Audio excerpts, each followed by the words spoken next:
찬양 통해 하나님께서 영광 받으신 줄 믿습니다.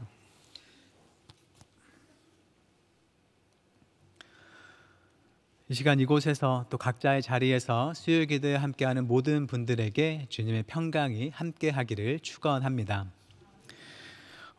이번 시간은 골로새서를 살펴보는 9번째 시간이자 마지막 시간입니다. 골로새서를 간단히 말하면 사도 바울이 골로새 지역의 성도들을 격려하는 편지인데, 골로새 교인들이 이미 전에 받은 하나님의 구원의 비밀, 즉 그리스도 예수의 진리 안에 굳게 서고 그들이 믿음으로 그리스도와 함께 죽고 함께 살아난 만큼 이전 삶을 버리고 새로운 삶을 살아가도록 격려하는 편지입니다.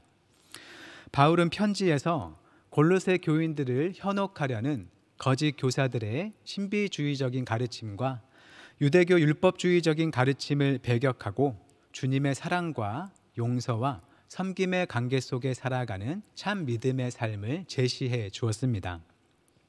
그리고 오늘 본문에서 바울은 골로새 교인들에게 마지막 권면을 합니다. 이제까지 바울은 주님의 진리에 대해서 가르치고 진리 안에서 새롭게 된 그리스도인은 어떻게 살아야 하는지에 대해서 이야기해 왔습니다.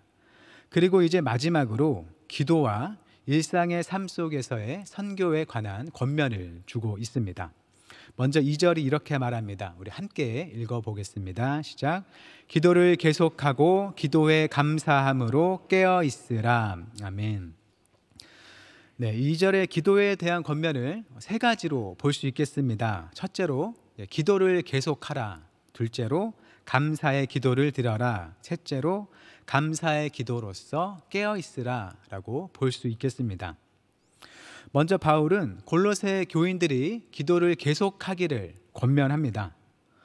혹여나 기도가 응답되지 않는다고 해서 그 기도를 중단하거나 낙심하지 말고 계속해서 기도에 힘쓰라는 것이죠. 기도가 무엇인가요? 하나님께 요청하는 것입니다. 자기에게 있지 않은 무엇을 달라는 요청일 수도 있고, 자기가 할 수 없는 일을 가능하게 해달라는 요청일 수도 있습니다. 기본적으로 자기 자신을 무언가에 대해서 능력이 부족한 존재로 보고서 자기가 바라는 일에 있어서 하나님을 의지하는 것입니다. 자기 자신을 의지하지 않고 겸손하게 하나님을 의지하면서 간구하는 일, 바울은 이러한 기도를 골로새 교인들에게 계속하라고 권면하는 것이죠. 예수님이 죽고 부활하신 후 하늘에 올라가셨을 때 이 땅에 있던 주님의 교회가 매우 힘썼던 일 중 하나가 바로 기도입니다. 사도행전을 보면 그 모습이 여러 번 나오는 걸 볼 수 있습니다. 우리 화면을 보고 사도행전 말씀을 함께 읽어보겠습니다. 시작. 여자들과 예수의 어머니 마리아와 예수의 아우들과 더불어 마음을 같이하여 오로지 기도에 힘쓰더라. 그들이 사도의 가르침을 받아 서로 교제하고 떡을 떼며 오로지 기도하기를 힘쓰니라. 우리는 오로지 기도하는 일과 말씀 사역에 힘쓰리라 하니. 아멘. 초대교회 성도들이 오로지 기도에 힘썼다는 말이 여러 번 반복됩니다. 이들이 이렇게 기도에 힘썼던 이유가 무엇일까요? 단순히 주님께서 너희는 기도를 열심히 하라고 하셨기 때문에 이들이 그 명령에 순종하기 위해서 기도를 열심히 했다고도 할 수 있겠지만, 그와는 별개로 그들이 하나님을 만난 경험이 그렇게 이들을 이끌지 않았을까 생각해 봅니다. 교회 초기의 제자들은 예수님의 부활을 보면서 이전에는 없었던 세상의 새로움을 진하게 경험한 사람들입니다. 생명의 하나님께서 십자가에서 죽은 아들 예수님을 새 생명으로 일으키셨고, 그렇게 예수님께서는 부활의 첫 열매가 되셨습니다. 그리고 주님과 함께 하는 모든 믿는 자들도 주님처럼 새 생명을 얻게 될 것을 약속해 주셨죠. 이전에 있던 생명과는 다른 새로운 생명을 약속하셨고, 더불어서 지금 살고 있는 세상과는 다른 새로운 세상을 약속하셨습니다. 제자들은 예수님을 통해서 너무나 신비한 생명의 일을 눈으로 보고 부활을 믿게 된 만큼 지금 세상과는 다른 새로운 세상을 하나님께서 반드시 주실 것을 확신하게 되었습니다. 그래서 제자들은 비록 지금 발딛고 있는 땅에 앞으로도 살아가야겠지만 훗날 예수님이 다시 오셔서 새롭게 하실 새 세상을 확신하면서 기다리며 살게 되었던 것이죠. 이 제자들이 새롭게 눈을 뜨게 된 이 하나님의 나라를 기대한다는 것은 곧 이 땅에서 그들이 이미 하나님의 나라의 질서를 따라서 살아가게 하는 것이었습니다. 그들에게 생겨난 주님 안에서의 부활의 소망이 그들 안에 새로운 생명을 낳았고, 제자들은 이미 그 새로운 생명으로 살아서 숨쉬며 살아가게 된 것이죠. 그리고 그 생명에서 자연스레 나오는 새로운 삶을 향한 갈망이 그들을 이끌어 갔던 것입니다. 하지만 그 새로운 삶의 길은 그저 옛 세상만을 살았던 사람으로서는 아직 경험해 보지 못한 삶, 그래서 아직 잘 알지 못하는 삶입니다. 만약 우리와 전혀 다른 말을 쓰는 외국에 가서 그곳에 사는 사람들처럼 살고자 한다면 우리는 그들이 가르쳐주는 언어와 문화와 사회의 여러 규범들을 배워야 합니다. 우리 혼자 스스로는 그것들을 알 수가 없고 철저하게 그 나라 사람들에게 의존해서 배워야만 그들처럼 살 수 있게 되겠죠. 마찬가지로 새 생명을 가지고 주님 나라에 사는 것은 이제까지 이 땅에만 속해서 살던 나 스스로는 그것을 알 수가 없고 그 생명을 주신 하나님을 의지해야만 살아갈 수 있는 삶입니다. 그러니 하나님 나라의 삶을 아직 잘 알지 못하는 제자들로서는 그들이 갈망하는 새로운 삶을 위해서 하나님께 간절히 기도하는 수밖에 없었던 것이죠. 초대교회는 아직 낯선 하나님의 새로운 세상을 살아가기 위해서 열심히 기도해야 했고, 성령의 인도하심을 따라서 살기 위해서 기도해야 했습니다. 그렇게 오로지 기도에 힘써야 했던 실제적인 삶의 이유가 그들에게 있었던 것이죠. 본문에서 바울이 골로새 교인들에게 기도를 계속하라는 것도 이제 그리스도 안에서 새 사람이 된 골로새 교인들이 옛 사람이 아닌 새 사람으로 살아가기 위해서는 기도가 반드시 필요하다는 것을 말하는 것이겠습니다. 그리고 이것은 우리에게도 마찬가지입니다. 우리는 아직도 하나님을 잘 모르고 더 알아가야 할 하나님의 마음과 모습이 많이 있습니다. 이미 배우고 아는 것일지라도 그것을 행할 능력과 힘이 우리 안에는 너무나 부족하다는 것을 우리 스스로도 느낄 때가 많이 있습니다. 사랑해야 한다고 배웠지만 잘 사랑하지 못하고 남을 위해서 나의 작은 것을 내어주는 것도 쉽지 않습니다. 자신을 못 박은 사랑까지도 용서하시는 그 예수님의 마음에는 그 근처에도 가지 못하고 그저 자기 자신만을 용서하고 사랑할 뿐입니다. 그러니 우리도 계속해서 기도에 힘쓰면서 하나님을 의지하며 살아가야 합니다. 그냥 이 땅에서 잘 살기 위해서는 사실 기도하지 않아도 됩니다. 오히려 세상에서 힘있고 똑똑한 사람을 의지하는 게 나을 수 있습니다. 세상의 기준으로 더 부유하게 되고 더 편하게 살기 위해서는 하나님의 방법보다는 세상의 방법이 더 낫기도 합니다. 나눠주기보다 자기 것을 지키고 빼앗는 것을 권유하는 이 세상은 분명 그 사람을 더 부유하게 만들어줄 것입니다. 하지만 우리가 예수님을 나의 주님으로, 우리의 주님으로 고백하고 우리가 주님 안에서 새 사람이 되었으며 그 새 사람의 삶을 살고 싶다면 반드시 기도로서 하나님을 의지해야 합니다. 그럴 때 우리는 하나님의 인도하심 안에서 하나님께서 빚어주시는 새 사람으로서의 삶을 살아갈 수 있습니다. 사랑할 수 있고 또 용서할 수 있고 양보할 수 있고 하나님께서 주시는 평강의 여유로움 속에서 이웃을 반갑게 맞아주는 환대의 삶을 살 수 있습니다. 우리가 좀 더 생각해야 하는 것은 기도를 계속한다는 게 무엇인가 하는 점입니다. 문자적으로 우리가 다른 일을 하지 않고 기도만을 계속할 수는 없죠.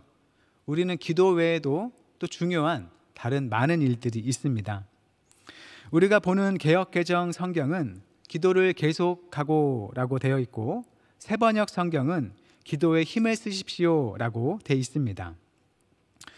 문자 그대로 기도를 계속하는 것이든 또는 기도에 힘을 쓰는 것이든 간에 그것은 단지 우리 눈에 보이는 행위의 문제만은 아닐 것입니다. 물론 실제로 얼만큼 기도하느냐도 중요하겠지만 단순히 기도의 시간의 길이보다는 기도를 계속하며 힘쓰게 하는 그 원동력, 마음의 근원이 더 중요하겠습니다. 우리 마음 깊은 곳에 있는 우리가 계속 기도를 하게끔 하는 그 마음의 태도와 정신, 즉 하나님을 찾고 의지하고 따르려는 마음이 매우 중요한 것이죠. 언제나 하나님께서는 겉으로 나타나는 행위보다는 그 행위를 낳는 마음을 중요시하셨고, 이것은 기도에 대해서도 마찬가지입니다. 바울이 골로새 교인들에게 궁극적으로 원하는 것은 계속해서 하나님을 의지하려는 마음과 자세이고, 그것이 자연스레 가져오는 기도에 힘쓰는 생활입니다. 그래야 바울이 앞서 말했던 새 사람으로서의 삶이 가능한 것입니다. 우리 2절을 함께 다시 읽어보겠습니다. 2절 말씀 시작. 기도를 계속하고 기도에 감사함으로 깨어 있으라. 아멘. 둘째로 바울은 골로새 교인들이 기도할 때 하나님께 감사할 것을 말합니다. 감사는 어떨 때 하나요? 우리는 어떨 때 우리 안에 감사의 마음이 생기거나 또는 우리 입술에서 감사의 말이 나오곤 하나요? 나에게 좋은 일이 생기거나 내가 원하는 일이 이루어졌을 때 우리 안에 감사의 마음이 생깁니다. 그 좋은 일을 가능하게 한 사람이나 일을 향해서 감사의 마음이 드는 것이죠. 감사의 마음은 기본적으로 기쁘고 밝은 마음입니다. 또 어떨 때는 흥분된 마음이기도 하죠. 그래서 이 감사의 마음은 우리가 기도를 할 때 활력을 줍니다. 기도를 즐겁게 하고 기쁜 마음으로 또 하나님을 높이게도 합니다. 또 우리의 믿음을 자라게도 해주고 또 하나님을 더 찾게끔 인도해 주기도 합니다. 그런데 문제는 우리가 늘 감사하지는 못한다는 것이죠. 우리 삶에는 늘 감사할 수 있는 일만 일어나는 게 아니라는 것입니다. 감사는커녕 불평과 원망을 낳는 수많은 일들이 우리 삶에 많이 있습니다. 하나님을 열심히 믿고 또 열심히 기도하는데도 그 좋지 않은 일이 나의 열심과는 상관없이 일어나곤 합니다. 그런 점에서 바울이 본문에서 기도에 감사함으로 깨어있으라 라고 말한 것은 굉장히 의미심장합니다. 바울은 이 감사의 기도를 깨어있는 수단으로 말하고 있기 때문이죠. 어떤 좋은 일이 일어나야만 생겨나는 그 감사를 넘어서 나의 영이 깨어있을 수 있는 수단으로서 항상 감사의 마음을 가지도록 요구하는 것입니다. 깨어있는 게 무엇인가요? 하나님을 향해서 잠들어 있지 않고 하나님을 인식하며 사는 것, 그것이 깨어있는 것입니다. 세상의 눈으로 세상을 보지 않고 하나님의 눈으로 세상을 보는 것입니다. 하나님을 떠난 세상이 죽어 있고 하나님과 함께 한다면 주님의 생명 안에 있다는 것을 볼 줄 아는 것입니다. 좋은 것처럼 속이면서 유혹하며 다가오는 세상의 악한 것을 분별할 줄 알고 예수님의 십자가와 같은 비참함 속에서도 하나님의 생명과 선한 것을 볼 줄 아는 것입니다. 우리 육신의 눈에 보이는 것들을 진실로 보는 것이 아니라 하나님의 진리를 진실로 볼 줄 아는 것, 이것이 깨어있는 것입니다. 그렇다면 감사는 무엇이기에 바울은 이 감사를 깨어있기 위한 수단으로 말하는 걸까요? 좋은 일이 생긴 게 아닌데도 감사한다는 것은 내가 놓여있는 상황을 눈에 보이는 것으로만 판단하지 않고 하나님의 선하심과 함께 바라보려는 것입니다. 세상의 기준으로는 내 눈앞에 펼쳐진 상황이 결코 좋지 않다고 하여도 그 안에 함께 하시는 하나님을 신뢰하려는 것입니다. 믿음 없는 눈으로 본다면 그저 절망적인 상황에서도 믿음의 눈으로 능력의 하나님을 바라보고 의지하면서 반드시 하나님의 선한 뜻이 이루어질 것을 기대하는 것입니다. 우리가 알 수 없고 계산할 수 없는 그 모든 일들의 끝에 하나님의 선과 사랑과 평화와 충만함이 이루어질 것을 먼저 믿고 하나님을 찬양하는 것이 감사입니다. 그래서 이 감사는 세상의 눈이 아닌 하나님의 눈으로 보게 하기 때문에 깨어있는 수단이 되는 것입니다. 로마서 12장 12절은 이렇게 말합니다. 소망 중에 즐거워하며 환난 중에 참으며 기도에 항상 힘쓰며. 지금도 많은 성도들이 좋은 일이 생겨서가 아니라 현재 어려운 상황에서도 하나님의 선하심을 믿기에 이만하면 다행이라는 생각으로 감사하며 지내시는 줄로 생각합니다.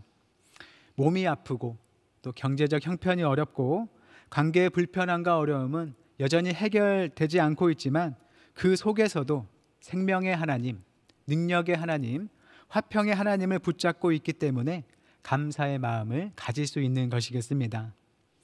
우리가 주님 앞에 깨어있게 하는 그 감사의 마음을 잃지 않으시기를 바랍니다. 상황에 흔들리지 않고 가지는 그 감사의 마음이 우리를 세상이 아닌 하나님 앞에 살게 하고 하나님께서는 반드시 우리의 믿음과 소망대로 하나님의 선하신 뜻을 이루실 것입니다. 바울의 권면을 따라서 항상 기도에 힘쓰되 감사의 기도로서 늘 깨어서 하나님의 선하신 능력 안에 살아가는 우리 모두가 되기를 바랍니다. 기도를 권면한 바울은 이제 자신들의 사역을 위해서 기도를 요청합니다. 우리 3절과 4절 말씀을 함께 읽어보겠습니다. 시작. 또한 우리를 위하여 기도하되 하나님이 전도할 문을 우리에게 열어주사 그리스도의 비밀을 말하게 하시기를 구하라. 내가 이 일 때문에 매임을 당하였노라. 그래야면 내가 마땅히 할 말로써 이 비밀을 나타내리라. 아멘. 바울은 지금 비록 감옥에 있지만 그럼에도 자기 심신의 편안함을 구하기보다 자신과 동역자들이 전도의 기회를 얻을 수 있도록 기도를 요청합니다.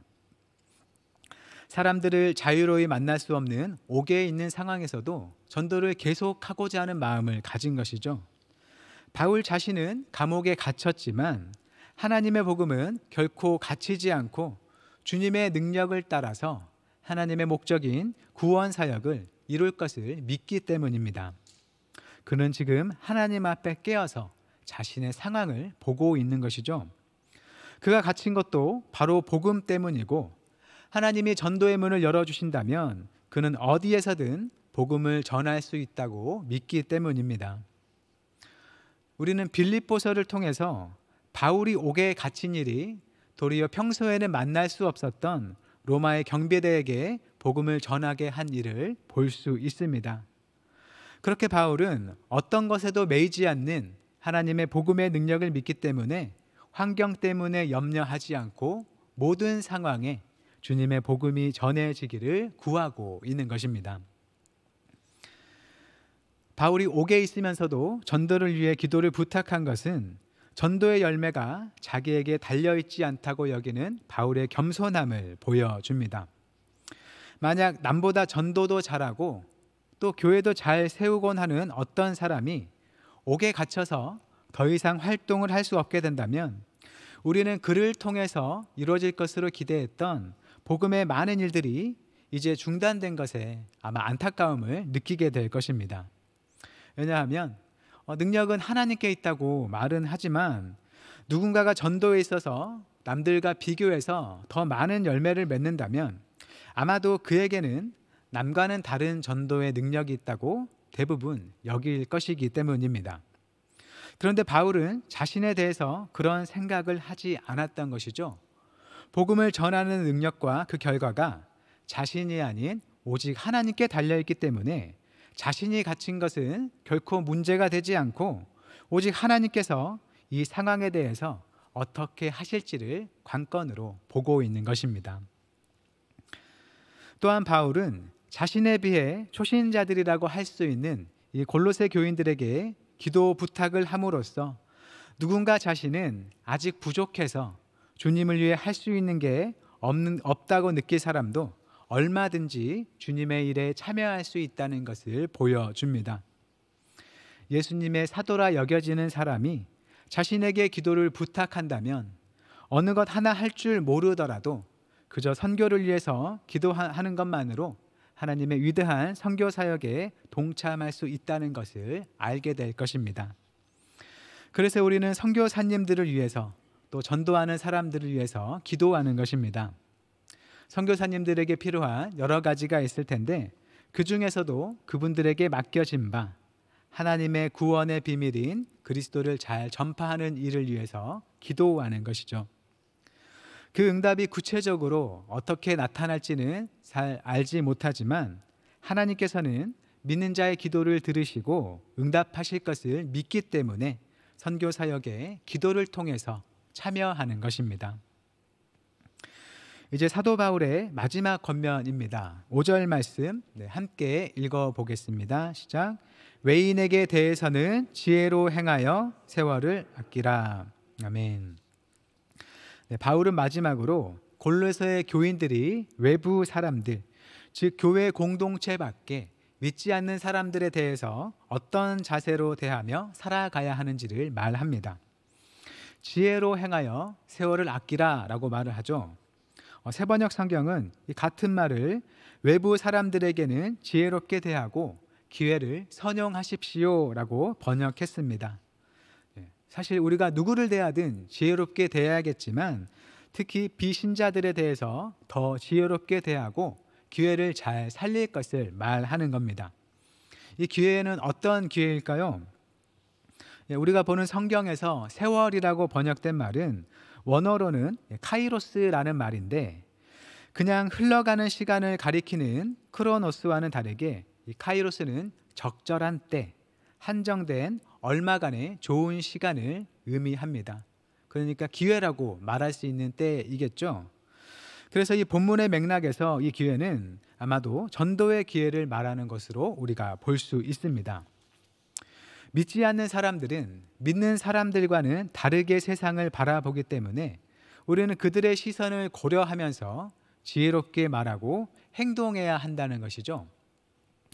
그들의 눈치를 보고 필요하다면 위선적으로라도 행동해야 한다는 게 아니라 그들의 입장을 배려할 줄 아는 자세가 필요하다는 것입니다.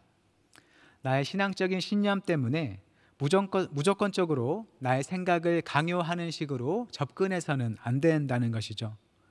극단적인 예로 남의 마을 장승을 함부로 잘라서도 안 되고 또 절에 들어가서 불상을 부수고 또 행패를 부려도 안 되는 것입니다. 그런 일을 저지르는 사람은 아마도 우상 숭배를 척결하고 우리가 가진 기독교 신앙을 지키고 보호한다는 매우 강한 신념으로 한 행동이겠지만 이런 방식의 일들은 오히려 분노와 갈등을 일으키고 그 무례함 때문에 마음의 벽만 더 쌓을 뿐입니다. 전도의 기회를 날리게 되는 것이죠. 6절이 우리에게 바른 길을 제시해 줍니다. 6절 말씀 함께 읽어보겠습니다. 시작. 너희 말을 항상 은혜 가운데서 소금으로 맛을 냄과 같이 하라. 그리하면 각 사람에게 마땅히 대답할 것을 알리라. 아멘. 말을 할 때 소금으로 맛을 내는 것처럼 하라고 합니다. 과하거나 부족하지 않게 때와 상황에 맞는 적절한 말을 하라는 의미이겠죠. 무엇보다 항상 은혜 가운데서 그리 말하라고 하고 있습니다. 어떤 상황에서도 폭력적이고 무시하는 말이 아니라 주님이 말씀하시는 것처럼 친절하고 포용적으로 다가서라는 것이죠. 그래야만 각 사람에게 바른 대답을 할 수 있을 것이라 말합니다. 우리가 믿지 않는 사람들과 대화를 하다 보면 복음과 연관지어 이야기를 하는 게 쉽지는 않습니다. 막상 어떤 말로 다가서야 좋을지 모를 때가 많이 있죠. 그럴 때 주님을 의지하면서 은혜 가운데서 말하기를 힘써야 한다는 것이죠. 내가 은혜의 주님을 나타낸다는 자세로 말하는 게 필요하다는 것입니다. 그런 자세로 인하면 상대방에게 해야 할 말을 찾을 수 있으리라는 것, 또는 그들이 던지는 질문에 적절한 방식으로 대답해 줄 수 있을 것이라는 말입니다. 우리가 일상 속에서 다른 사람들과 함께 할 때 주님의 가르침을 자연스레 따르는 그런 평범한 삶이 전도를 이룬다는 것입니다. 대단한 말이나 대단한 업적이 아니라 우리의 평범한 모습에서 주님은 자신을 드러낸다는 것입니다. 우리의 일상의 말들에 하나님의 은혜를 덧입힐 수 있기를 바랍니다. 그리고 그러한 모습으로 하나님의 선교에 참여하는 우리의 일상이 삶이 되기를 바랍니다. 이제 7절 이하에서 바울은 사람을 추천하기도 하고 인사를 하면서 편지를 마무리합니다. 서로 만나서 얼굴을 보지는 못했지만 따뜻한 말로서 축복하고 골로새 교회뿐만 아니라 다른 지역의 교회들까지 보살피는 바울의 모습을 보여줍니다. 교회는 어느 곳에 있든 주님 안에서 한 교회임을 생각하고 서로가 돌보고 격려하며 세워져 가야 한다는 것을 우리에게 보여줍니다. 이제 말을 맺겠습니다. 바울은 골로새 교회를 향한 가르침을 마무리하면서 기도에 힘쓰며 감사로 깨어있도록 권면하고 전도를 위해서 믿지 않는 자들을 향해 지혜롭게 행할 것을 말하고 있습니다. 본문을 보면서 이 중 가장 중요한 것이 깨어있는 것이 아닐까 생각을 했습니다. 깨어있는 것은 세상을 우리 눈에 보이는 것으로만 판단하지 않고 하나님 앞에서 어떠한 모습인지를 볼 줄 알아서 하나님을 의지하는 것이기 때문입니다. 살아있는 듯 하지만 죽어있고 죽은 것 같지만 주님 안에서는 살아있는 하나님 앞에서의 이 세상의 역설적인 모습을 볼 줄 알 때에 우리가 정말로 하나님을 의지하고자 기도에 힘쓸 수 있고 죽어가는 세상을 살리고자 우리가 할 수 있는 일들을 찾아갈 수 있기 때문입니다. 우리 모두가 주님 안에서 늘 깨어서 주님께서 보시는 것처럼 이 세상과 우리 삶을 볼 수 있기를 바랍니다. 하나님 앞에 한없이 부족하기에 주님께 기도하기를 힘쓰고 주님께서 결국 이루실 선한 뜻을 알기에 모든 일에 감사를 드리고 죽어가는 세상을 향한 선교를 위해서 기도하면서 우리의 일상의 삶에서 주님의 은혜를 덧입어서 말하고 행동하며 살 수 있기를 바랍니다. 우리에게 주어진 삶의 시간이 길지 않다는 것을 생각하면서 지혜로 행하며 세월을 아낄 수 있기를 바랍니다. 그 모습이 바울이 골로새 교인들에게 원하는 이 땅에서의 새 사람으로서의 삶의 모습일 것입니다. 우리가 믿음으로 새로 태어난 만큼 바울의 가르침을 따라 그러한 삶을 살아갈 수 있기를 바랍니다. 우리 스스로 그리 할 수 없기에 하나님께서 우리와 함께 하시며 우리에게 은혜를 베푸십니다. 주님께 기도로 의지하고 응답을 받아서 주님을 닮은 새로운 삶을 살아갈 수 있기를 바랍니다. 주님을 믿음으로 고백하며 함께 예배하는 모든 한영교회 성도님들에게 늘 깨어있는 은혜와 지혜가 충만하기를 주님의 이름으로 축원합니다. 기도하겠습니다. 사랑의 하나님, 주님께서 우리에게 새 생명과 새로운 세상을 보이셨기에 그 새로움 속에 살아가길 원합니다. 과거에 용서하지 못하는 마음과 분노와 시기와 실망에서 건지시고 주님 안에서 새로운 소망을 가지고 살아가게 하옵소서. 새로운 삶의 길에 스스로 나아갈 힘이 없으니 주님께서 도우셔서 우리를 인도하옵소서. 늘 기도에 힘쓰며 주님과 동행하게 하시고 삶의 진실을 바로 볼 수 있도록 늘 감사롭게 살아가게 하옵소서. 우리에게 허락하신 이 땅의 삶이 길지 않으니 지혜롭게 행하여 세월을 아끼게 하시고 무슨 말이든 일이든 주님의 은혜를 따라 행하며 하나님의 복음과 사랑을 나타내는 우리의 일상의 삶이 되게 하옵소서. 오직 주님만을 의지하며 살길 구하오며 예수님의 이름으로 기도드립니다. 아멘.